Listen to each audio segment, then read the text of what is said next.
ప్రస్తుతం మనం మెదక్ జిల్లా ఏడుపాయల వనదుర్గ మాత వద్ద ఉన్నాము. ఇక్కడ ఏడుపాయలు ఉప్పొంగి ప్రవహిస్తూ ఉన్నాయి.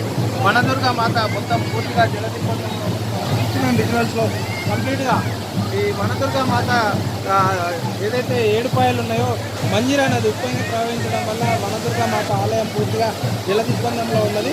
భక్తులను ఎవరిని కూడా అక్కడికి వెళ్ళనీయకుండా ముందస్తుగా చర్యలు తీసుకున్నారు. ఇక్కడ బ్యారికేడ్స్ ఏర్పాటు చేశారు. కంప్లీట్గా మనం చూస్తా ఉన్నాం. బ్యారికేడ్స్ అడ్డం పెట్టేసి ఏదైతే వనదుర్గ మాత ఉత్సవ విగ్రహం ఉందో ఆ విగ్రహాన్ని ఇక్కడ ఏదైతే ప్రధాన ముఖద్వారం ఉందో ఆ ద్వారం వద్ద పెట్టేసి అక్కడే పూజలు నిర్వహిస్తూ ఉన్నారు. వచ్చిన భక్తులందరికీ కూడా అక్కడే దర్శనం కలిగిస్తూ ఉన్నారు. ఆ సౌకర్యం ఏర్పాటు చేశారు. చాలా సుదూర ప్రాంతాల నుంచి వచ్చిన భక్తులు ఇక్కడ బోనాలు సమర్పించడం జరుగుతుంది. ప్రతి ఆదివారము, శుక్రవారము, మంగళవారము ఈ రకంగా ఇక్కడ మహారాష్ట్ర, కర్ణాటక, ఆంధ్రప్రదేశ్, తెలంగాణ ఈ 4 రాష్ట్రాల నుంచి భక్తులు వచ్చేసి ఇక్కడ పూజలు నిర్వహించడం ఆనవాయితీగా వస్తుంది. మనం చూస్తూ ఉన్నాం. ఇదంతా కూడా ఈ మంజీరా నది పూర్తిగా ఏదైతే వంతెన ఉందో ఆలయానికి వెళ్ళే వంతెన పూర్తిగా మంజీరా నది ఏడుపాయల ఉప్పొంగి ప్రవహిస్తోంది. మనం చూస్తున్నాం నీటితో పూర్తిగా ఆ లోపల అమ్మవారి పాదాల వద్ద కూడా మంజీరా జలం అనేది అమ్మవారి సన్నిధిలో ఉన్నది అని చెప్పుకోవచ్చు. కంప్లీట్గా మనం క్లోజప్లో చూస్తున్నాం. ఆలయం లోపల ఇది కంప్లీట్గా నీళ్లు లోపలికి వెళ్ళిపోయాయి.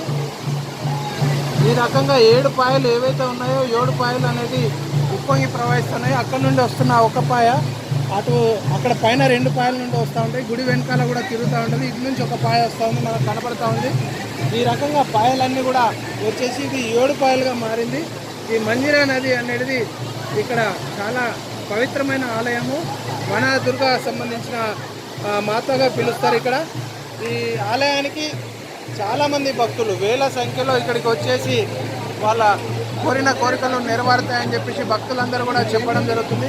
ఇక్కడ చూస్తూ ఉన్నాం మనం విజువల్స్లో సుదీర ప్రాంతాల నుంచి వచ్చిన భక్తులు ఈ ఏదైతే ప్రధాన గోపురం ఉందో ఈ గోపురం వద్ద మొక్కులు తీసుకుంటున్నారు.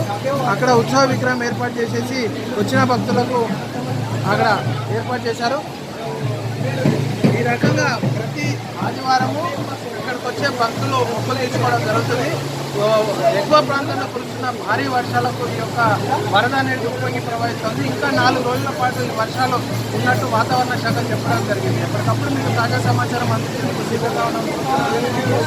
వనదుర్గ ఆలయం నుండి కెమెరా పర్సన్ సాయితో శ్రీనివాస్, K6.